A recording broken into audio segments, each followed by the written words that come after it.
ആദരണീയരായ അധ്യാപകർ, വിദ്യാർത്ഥി സുഹൃത്തുക്കൾ, വിശിഷ്ട അതിഥികൾ, മറ്റ് പ്രിയമുള്ളവർ, ഏവർക്കും സ്നേഹാഭിവാദ്യങ്ങൾ.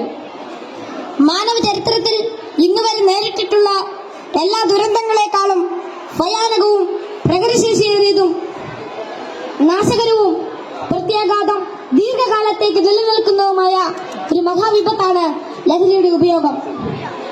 ഓരോ കുട്ടിയുടെയും ജീവിതത്തിലേക്ക് ഹരമായും ഉന്മാദമായും ഉച്ച ചങ്ങാതിയായും മൃദുവാസത്തോടെ പടികയറി വരുന്ന ലഹരി മരുന്ന് ഏതു വിധേനയായാലും ഒരു പ്രാവശ്യം ഉപയോഗിച്ചാൽ പിന്നെ അതിന്റെ തോഴനും പിന്നീട് സന്തത സഹചാരിയായും അധികം വൈകാതെ അടിമയുമാക്കി മാറ്റുന്ന മാന്ത്രിക ശക്തിയാണ് മയക്കുമരുന്നിനുള്ളത്. മയക്കുമരുന്നിന്റെ ഈ മാന്ത്രിക ശക്തിയെക്കുറിച്ച് പറയുമ്പോൾ കടൽക്കിടവിന്റെ കഥയാണ് എനിക്ക് ഓർമ്മ വരുന്നത്. കൂട്ടുകാരെ, നിങ്ങൾ കടൽക്കിടവിന്റെ കഥ കേട്ടിട്ടില്ലേ? വെയിലാറുന്ന സായാഹ്നങ്ങളിൽ കടൽ തീരത്തിന്റെ മണൽത്തട്ടിൽ നടക്കാനാവാതെ അവശനായി കിടക്കുന്ന വൃദ്ധനെ കാണാം. കരുത്തരായ യുവാക്കൾ ഒറ്റയ്ക്ക് ആരെങ്കിലും അടുത്തെത്തിയാൽ തന്നെ അല്പദൂരത്തേക്ക് മാറ്റിക്കിടത്താൻ ചെറുപുഞ്ചിരിയോടെ വിനയാജ്ഞനായി അപേക്ഷിക്കും. മനസ്സലിഞ്ഞ് സഹായിക്കാൻ തയ്യാറായാൽ എടുത്തു മാറ്റാൻ കിഴവൻ അനുവദിക്കുകയില്ല. തോളിൽ കയറ്റാൻ നിർബന്ധിക്കും. തോളിൽ കയറിയാൽ കിഴവന്റെ തനി സ്വഭാവം പുറത്തു വരും.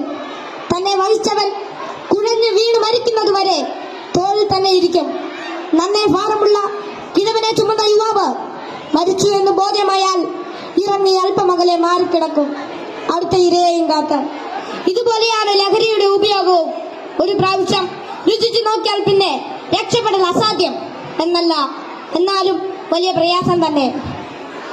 മയക്കുമരുന്ന് ഉപയോഗിച്ചു തുടങ്ങാൻ പ്രേരകമാകുന്ന ഘടകങ്ങൾ പലർക്കും പലതാണെങ്കിലും പരിണിതഫലം എല്ലാവരിലും ഏതാണ്ട് ഒന്ന് തന്നെയാണെന്ന് പറയാം.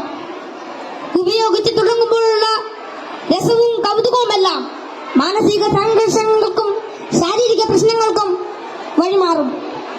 പിന്നീട് ഇതില്ലാതെ ജീവിക്കാൻ കഴിയില്ലെന്ന സ്ഥിതി വരുന്നു. ലഹരിക്കാംശമായ പണം കണ്ടെത്തുന്നത് പ്രയാസമായി തീരും. അപ്പോൾ അതിനായി കുറുക്കുവഴികൾ തേടുന്നു. അങ്ങനെ അധാർമിക ജീവിതത്തിനും കുറ്റകൃത്യങ്ങൾക്കും പ്രേരിപ്പിക്കപ്പെടുകയും കുടുംബത്തിനും സമൂഹത്തിനും നിയമപാലകർക്കും തലവേദനയായി മാറുന്നു. ഇതിന്റെ എല്ലാം ബാക്കി പത്രം എന്ന് പറയുന്നത് നിരാശ, ഏകാന്തത, മാനസിക പിരിമുറുക്കം, ശാരീരിക പ്രശ്നങ്ങൾ, മാനസിക വിഭ്രാന്തി എന്നിവയാണ്. ഈ പ്രശ്നങ്ങൾ ഇവരെ നിഷ്ക്രിയരും നിർജീവനുമാക്കി തീർക്കുന്നു.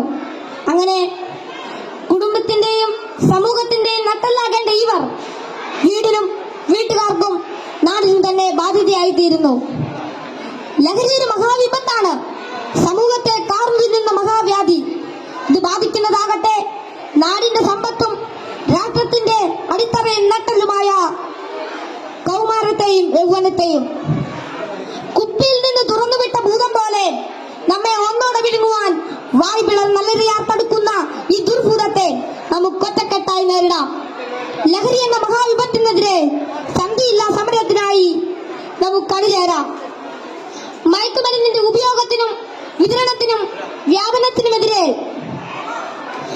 കൈയോട് കൈകോർത്ത് നമ്മെ തന്നെ കാത്തും കൂട്ടുകാരുടെ കാവലാളായും ലഹരിക്കടിമപ്പെട്ടു പോയവരെ ചേർത്ത് പിടിച്ചും ലഹരി വിമുക്ത നാളേക്കായി ഐക്യദാർഢ്യത്തിന്റെ ഉരുക്കുകോട്ട തീർത്ത് മുന്നേറാം.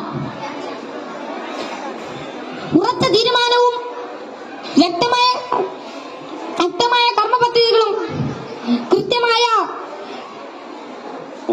ബോധവൽക്കരണവും കൊണ്ട് നമ്മുടെ കൂട്ടുകാർക്ക് ചുറ്റും നമുക്കൊരു രക്ഷാവലയം തീർത്ത് മനവും കരവും ഒന്നായി ചേർത്ത് ഉറക്കെ പാടാം. ശിരസ്സുയർത്തി പറയുക ലഹരിക്കടിപ്പെടില്ലൊരു നാളും നാം. ശിരസ്സുയർത്തി പറയുക ലഹരിക്കടിപ്പെടില്ലൊരു നാളും നാം. വരം കണക്കെ കിട്ടിയ ജീവിതം എറിഞ്ഞുടയ്ക്കുകയില്ല നാം. വരം കണക്കെ കിട്ടിയ ജീവിതം എറിഞ്ഞുടയ്ക്കുകയില്ല നാം. ശിരസ്സുയർത്തി ശിരസ്സുയർത്തി ശിരസ്സുയർത്തി പറയുക ലഹരിക്കടിപ്പെടില്ലൊരു നാളും നാം. ശിരസ്സുയർത്തി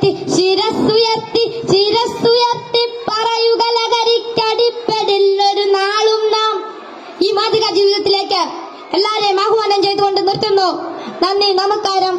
താങ്ക് യു ആൾ.